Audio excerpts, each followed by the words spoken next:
उत्तराखंड की खबरों में मैं हूं आपके साथ दिग्विजय सिंह। खबरों की शुरुआत करेंगे, इससे पहले एक नजर अब तक की सुर्खियों पर। कोरोना पर सीएम त्रिवेंद्र सिंह की समीक्षा बैठक, वीडियो कॉन्फ्रेंसिंग के जरिए की समीक्षा बैठक, अधिकारियों और डीएम के साथ की बातचीत। पूर्व मुख्यमंत्री हरीश रावत ने जारी किया संदेश, कहा नई खोज, कोरोना में समान लोग हाई रिस्क में, मंत्री लो रिस्क में। सचिवालय और विधानसभा में सैनिटाइजेशन जारी, सतपाल महाराज के पॉजिटिव आने के बाद बढ़ी सतर्कता। 4 दिन पहले हुई कैबिनेट में निकले थे पॉजिटिव। गायब हुई देश के कोने कोने को महकाने वाली खुशबू, लॉकडाउन के चलते पाली हाउस में सड़ रहे फूल, पुष्पों में महकी घाटी, लेकिन नहीं दिख रहे खरीदार। रुद्रप्रयाग में के न्यूज की खबर का बड़ा असर, खबर का संज्ञान लेते हुए डीएम ने किया औचक निरीक्षण, क्वारंटाइन सेंटरों में नहीं मिल रहा था सही खाना। उत्तराखंड में फिर बदला मौसम का मिजाज, बादलों का डेरा, 5 जून से भारी बारिश की चेतावनी। आप देख रहे हैं के न्यूज, खबरों का सारथी। रुक करते हैं खबरों की ओर। डोईवाला में सीएम टीआरएस की एक और घोषणा ने मूर्त रूप ले लिया है, जहां डोईवाला सत्तीवाला दुधली की सड़क को चौड़ीकरण करने का काम शुरू हो गया है। बता दें कि तमाम दुर्घटनाओं के बाद इस सड़क के चौड़ीकरण की लगातार मांग उठ रही थी। वहीं सड़क के चौड़ीकरण से क्षेत्र में लोग काफी उत्साहित हैं।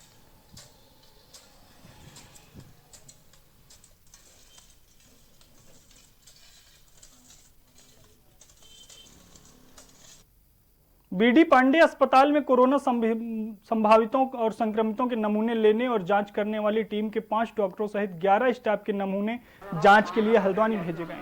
बीडी पांडे अस्पताल के पीएमएस डॉक्टर के.एस. थामी ने बताया कि कुछ चिकित्सकों और स्टाफ कर्मियों का एंटीबॉडी टेस्ट किया गया है। इसमें 5 डॉक्टरों सहित 11 कर्मियों की रिपोर्ट पॉजिटिव आई है। इनमें कुछ राज्य अतिथि गृह में तो कुछ घर पर क्वारंटाइन है। एंटीबॉडी टेस्ट जांच की समान प्रक्रिया है। एंटीबॉडी टेस्ट पॉजिटिव या निगेटिव आने से कोरोना की पुष्टि नहीं होती है। उन्होंने कहा नैनीताल में बनाए गए कोविड सेंटर पूरी तरह काम करने लगे हैं, जिसमें कोरोना पॉजिटिव मरीजों का इलाज हो रहा है। रैपिड टेस्ट के बारे में ये एक एंटीबॉडी टेस्ट है, तो इसमें हम लोगों ने जो कल हमारे हॉस्पिटल का स्टाफ है उसमें से जो फ्रंट लाइन वॉरियर्स हैं, तो उनका सोचा था कि 2-4 लोगों का हम लोग जो फ्रंट लाइन में हैं उनका हम रैपिड टेस्ट, डॉक्टर्स की बहुत ज़्यादा रिक्वेस्ट के बाद हमने 2-4 लोगों का रैपिड टेस्ट करने का सोचा था। 5 जून को होने जा रहे चंद्रग्रहण को लेकर एरीज वैज्ञानिकों की निगाहें टिकी हुई हैं। जून माह की शुरुआत में ही चंद्रग्रहण एक सामान्य खगोलीय घटना है। वैज्ञानिक शशि भूषण पांडे ने बताया कि जब सूर्य, पृथ्वी और चंद्रमा एक सीधी रेखा में संरेखित होते हैं तो हम पृथ्वी की स्थिति के आधार पर सूर्य ग्रहण या चंद्र ग्रहण देखते हैं। चंद्र ग्रहण उस वक्त लगता है जब पूरा चांद निकला हुआ है और पृथ्वी, सूर्य और चंद्रमा के बीच आ जाए। इस तरह सूर्य की किरणों को सीधे चंद्रमा तक नहीं पहुंच पाती हैं। यह तभी होता है जब पृथ्वी, सूर्य और चंद्रमा दोनों के बीच आ जाए। 5 जून को होने वाला चंद्र ग्रहण चांद पृथ्वी की हल्की छाया से होकर गुजरेगा। चंद्र ग्रहण जून को मध्यरात्रि 12:54 पर चरम पर आकर 2:54 पर समाप्त होगा।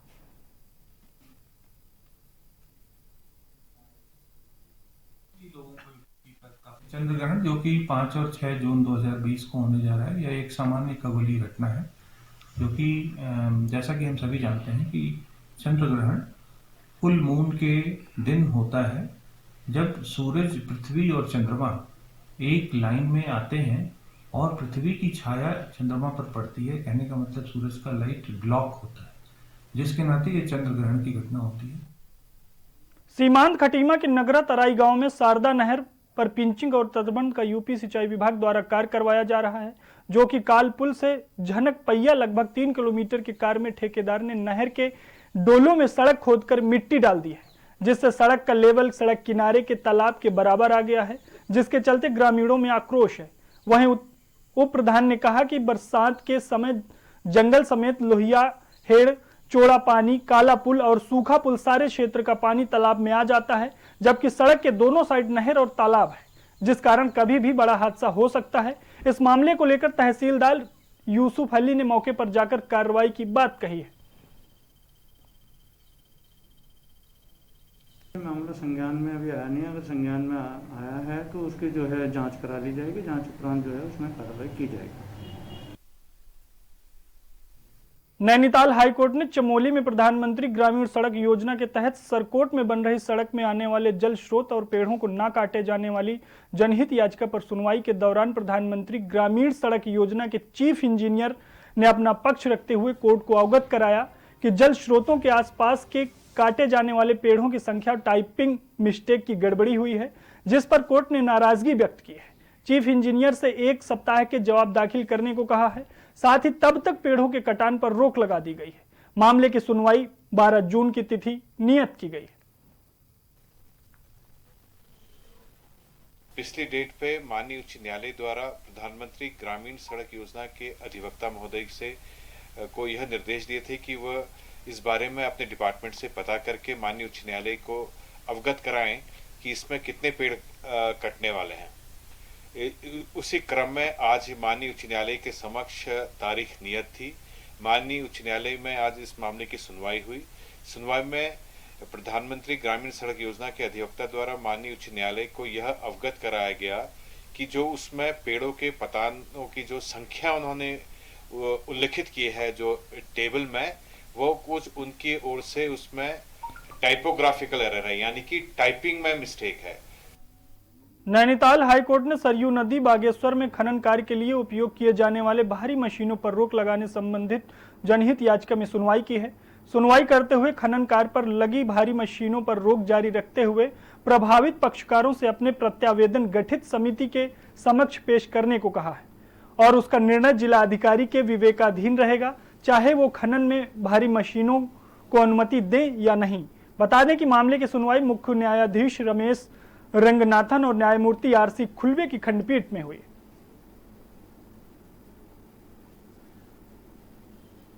आज माननीय उच्च न्यायालय नैनीताल में सरयू नदी जो बागेश्वर जिले में है, उसमें पूर्व में माननीय न्यायालय के द्वारा 24 मार्च 2020 को एक आदेश पारित किया गया था कि आप वहां पर भारी मशीनों का प्रयोग नहीं करेंगे, यद्यपि मैनुअल चुगान किया जा सकता है।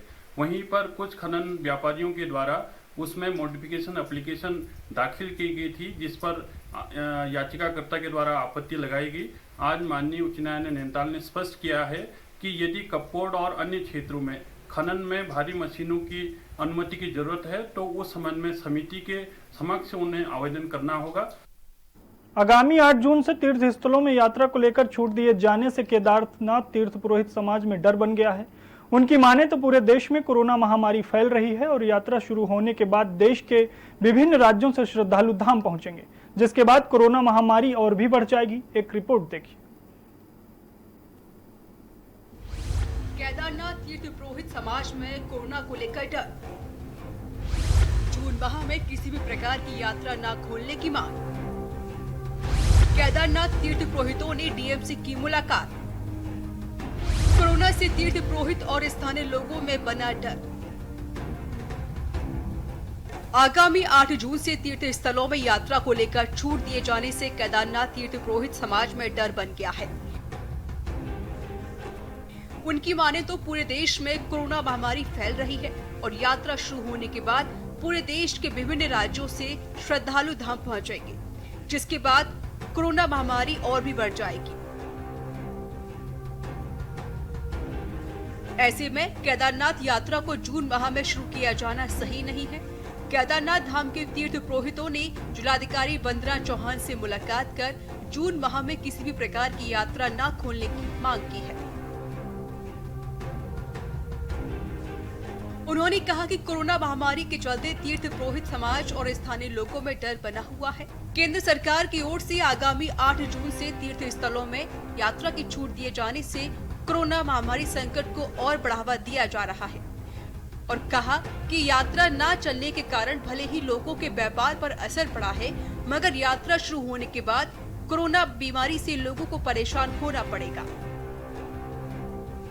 बैठक में तीर्थ पुरोहित समाज ने कहा कि भैरवनाथ मंदिर की पूजा अर्चना के लिए जिला प्रशासन द्वारा सीमित संख्या में अनुमति 10 जून तक प्रदान की जाए, जिससे तीर्थ पुरोहित समाज यज्ञ के लिए तैयारी कर ले। भविष्य में खोले जाने वाली यात्रा की तैयारियों के लिए तीर्थ पुरोहित समाज को धाम में स्थित भवनों को ठीक करने तथा व्यवस्था को सुचारू करने के लिए समय चाहिए होगा।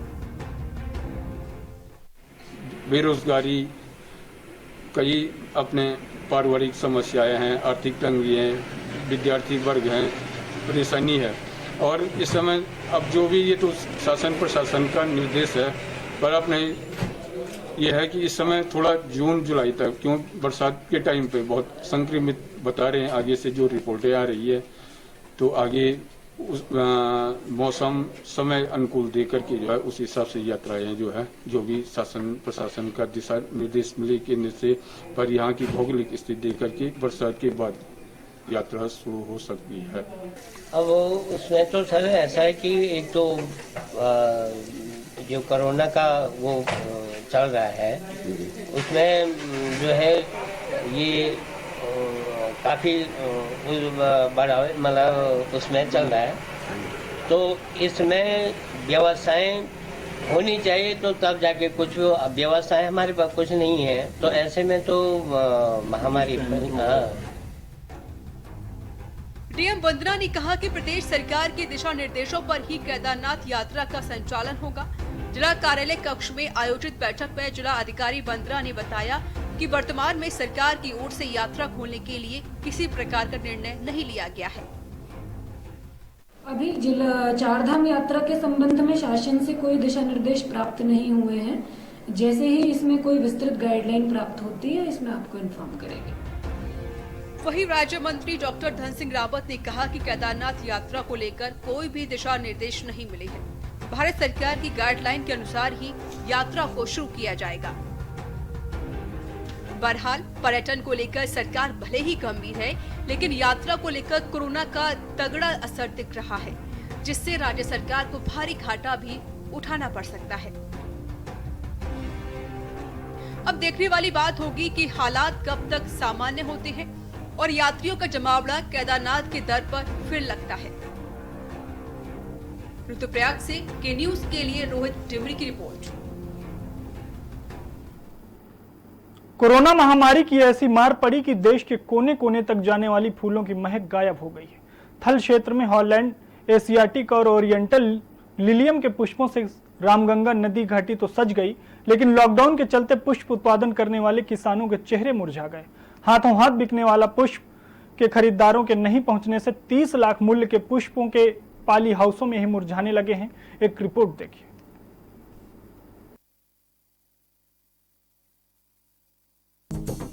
थल क्षेत्र के रामगंगा नदी घाटी क्षेत्र के करेला सहित 1 दर्जन गांवों के 26 किसानों को उत्तराखंड जलागम परियोजना पिथौरागढ़ फेज 2 के तहत किसानों को फूलों की खेती के लिए तैयार किया। उत्तराखंड जलागम परियोजना पिथौरागढ़ फेज 2 ने 26 किसानों को हॉलैंड के एशियाटिक एवं ओरिएंटल नामक 2 प्रजातियों के पुष्प के 80,000 बल्ब निशुल्क उपलब्ध करवाए थे। मार्च प्रथम सप्ताह में किसानों ने अपने पॉली हाउसों में इन लीलियम पुष्पों के बल्बों को लगाया। मात्र 2 महीने बाद किसानों की मेहनत रंग लाई और लीलियम के फूल तैयार हो गए, लेकिन कोरोना महामारी के चलते हुए लॉकडाउन के कारण किसानों के फूल पॉली हाउस में ही नष्ट हो गए। ABSO जलागम के माध्यम से पिछले वर्ष ये क्षेत्र के किसानों ने फूलों की खेती शुरू की थी। लीलियम के बारे में यहाँ के लोग जानते नहीं थे। जलागम वालों ने हमें इसी के बारे में सिखाया और काफी अच्छा फायदा हुआ। इस वर्ष भी काफी लोग किसान इससे जुड़े और उन्होंने लीलियम की फसल तैयार की, परंतु लॉकडाउन होने की वजह से ये सामान जो है फूल मंडी में नहीं जा सका और हमें उम्मीद है कि इस नुकसान को भरपाई के लिए सरकार हमें कुछ हमारी मदद करेगी। हर किसान को 1 लाख से अधिक का नुकसान हो रहा है। मात्र 2 महीने से कम समय के बाद एक अच्छी आमदनी की काश्तकारों की आस टूट चुकी है और रामगंगा नदी घाटी में पहली बार लीलियम के फूलों की महक फीकी पड़ गई है। इससे पहले क्षेत्र के किसान जलागम, ABSO व उन्नति सहकारिता समिति द्वारा किसानों में पुष्पों को हल्द्वानी व दिल्ली भेजा जाता था। काश्तकार मदन उपाध्याय ने बताया कि 1 वर्ष पहले घर की फूलों के खरीदारों द्वारा लीलियम के ओरिएंटल पुष्प की एक स्टिक 40 रुपए और लीलियम पुष्प की एक स्टिक 20 रुपए में खरीदी जाती थी। कोरोना के चलते, कोरोना महामारी के चलते बाजार बंद होने से किसानों को उचित बाजार नहीं मिल पाया, जिसकी वजह से किसानों को काफ़ी नुकसान उठाना पड़ा है।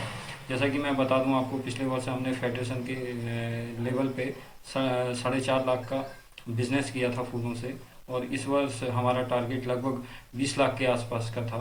तो इस वर्ष कोरोना के चलते ये संभव नहीं हो पाया है। लगभग 70 किसानों के साथ लीलियम, गुलदाउदी, गेंदा आदि फसलों के साथ काम किया जा रहा है, जिसमें किसानों का पिछले साल हमने बाजार उपलब्ध करवाया था। यहाँ पे हमारा ग्रोथ सेंटर, पुष्प ग्रोथ सेंटर हमारा सेक्शन हुआ है नाश्ती में। तो यहाँ पे हमारी 2 सहकारिताएं इसमें काम कर रही हैं, थल और नाश्ती में दोनों सहकारिताएं हैं। तो इनके माध्यम से हमने यहाँ पे दिल्ली मंडी तक फूलों को भेजा है। इस बार कोविड-19 की वजह से थोड़ा प्रॉब्लम आई है, फिर भी हम कोशिश कर रहे हैं कि बाजार जल्दी बाजार किसानों को मुहैया कराया जाए। पिछले 3 महीने से कोरोना महामारी के कारण लगे लॉकडाउन में हर वर्ग पर मार पड़ी है। खेतों में कार्य करने वाले किसान से लेकर व्यापार करने वाले तक प्रभावित हुए हैं। वहीं फूलों में अपनी वर्ष भर आजीविका चलाने वाले पर भी मार पड़ी है।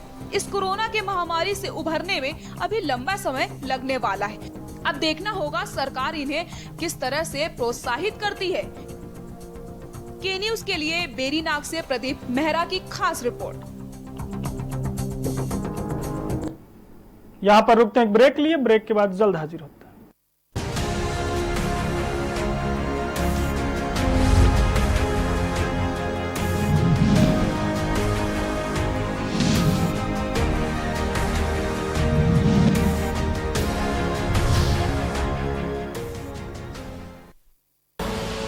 आप देख रहे हैं के न्यूज, खबरों का सारथी। कोरोना संकट काल में के न्यूज इंडिया की देशवासियों से अपील है कि हम जाति धर्म को भूलकर कोरोना को हराने में एक साथ खड़े हों। जरूरतमंदों की मदद करें। कोरोना के खिलाफ जंग में हम अपना योगदान दें। हम सब मिलकर लड़ेंगे और मिलकर जीतेंगे।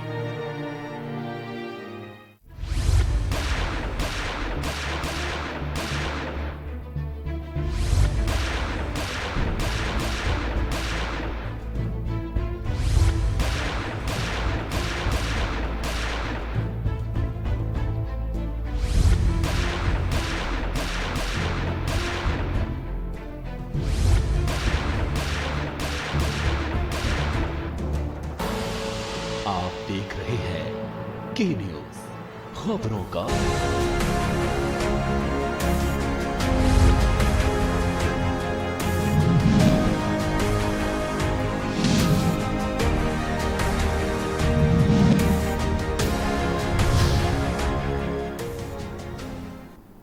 ब्रेक के बाद आपका स्वागत है। खबरों में आगे बढ़ते हैं। रुद्रप्रयाग में एक बार फिर के न्यूज की खबर का बड़ा असर हुआ है। के न्यूज की खबर का संज्ञान लेते हुए डीएम ने क्वारंटीन सेंटरों का औचक निरीक्षण किया।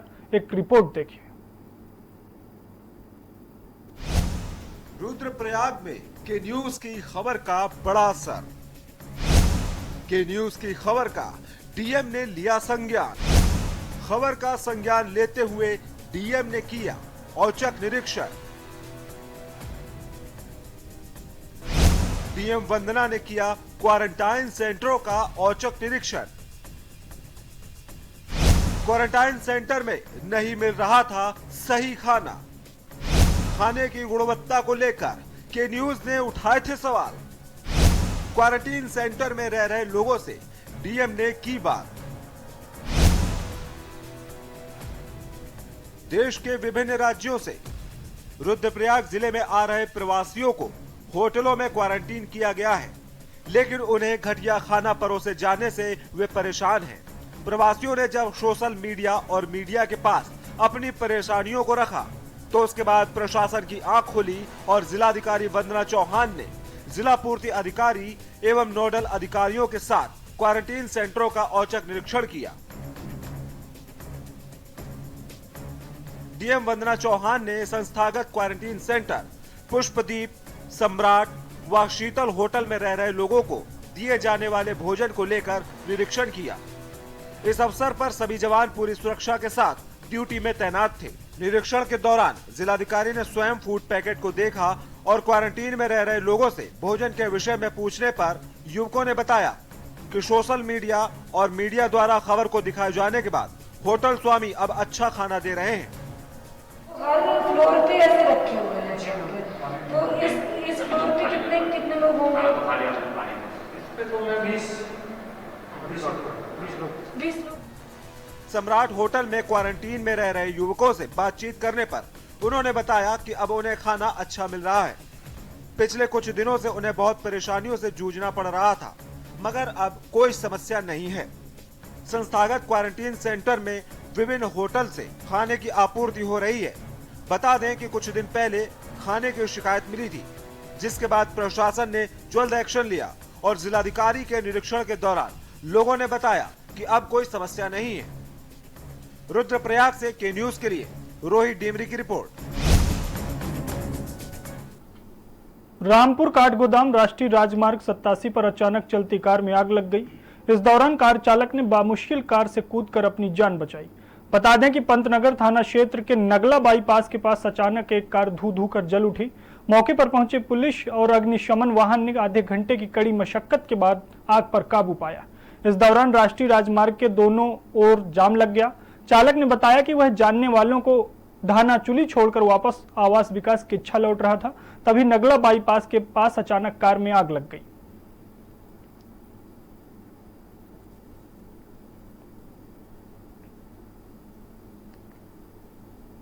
धानाचुली से आ रहे थे, धानाचुली से आगे अपने कोई रिलेशन में थे, उनको छोड़ के आना था।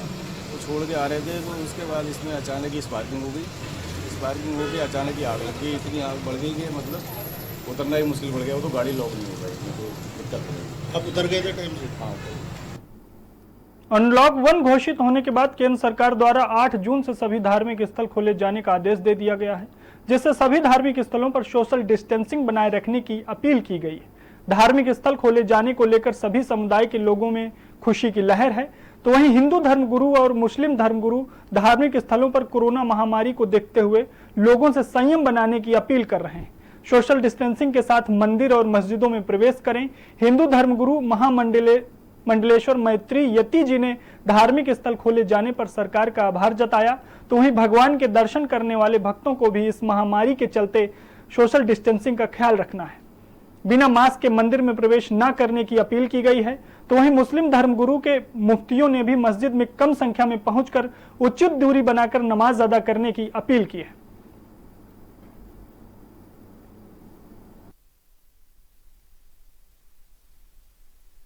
जितना समय धार्मिक स्थानों को बंद रखना था, पूरी कोशिश की है सरकार ने। अब समय अधिक भी हो गया है, लोगों की अपनी आस्था भी है और उस आस्था के साथ साथ व्यक्ति को अपनी सावधानी भी बरतना अति आवश्यक है। अभी 3 महीने से अपना भी मंदिर पट बंद थे इस रूप में कि भाई बाहर के लोग कोई ना आए, लेकिन सरकार के फैसले का हम स्वागत करते हैं। किया है 8 तारीख से धार्मिक स्थल खोलने का। हम हुकूमत का इस सिलसिले में हुकूमत को मुबारकबाद देते हैं और हुकूमत के ऐलान के बाद हम लोगों की कुछ जिम्मेदारी आयद होती है कि हम लोग मस्जिदों में जब आएँ तो समाजी फासले रखें, मस्जिदों के अंदर सिर्फ फ़र्ज़ नमाज अदा करें, नवाफिल और सुन्नतें अपने घरों में पढ़ें और वज़ू घर से करके आएँ। तारीख से यानी 8 जून से जो धार्मिक स्थल खोलने का फ़ैसला लिया है, तो मैं सरकार के इस फैसले की सराहना करता हूँ और धन्यवाद कहता हूँ कि सरकार ने धार्मिक स्थलों को खोलने का ये आदेश किया है। और इसके ताल्लुक़ से मैं अपने सभी मुस्लिम वासियों से, चाहे वो उत्तराखंड के हो या उत्तराखंड के बाहर के हों, तो उन सब से मैं ये अपील करता हूँ और ये दरख्वास्त करता हूँ कि इस महामारी के मौके पर अपने आप को महफूज रखें, स्वस्थ रखने की कोशिश करें। उत्तराखंड की खबरों में इतना ही। आप देखते रहिए के न्यूज़। नमस्कार।